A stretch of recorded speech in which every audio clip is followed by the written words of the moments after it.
Every 18 months, Arkansas Nuclear One takes a short pit stop, what we call a refueling outage.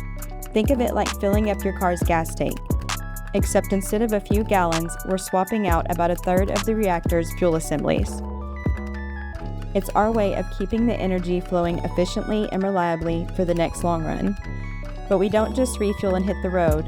While the unit's offline, we inspect, repair, and upgrade key equipment, making sure everything is running safely and ready for the next journey. And just like you wouldn't refuel with the engine running, safety always comes first.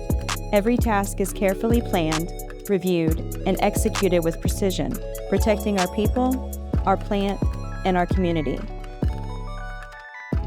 And when A&O returns to service, we're fully fueled and ready to keep Arkansas moving, providing 76% of the state's clean energy and powering the communities we call home.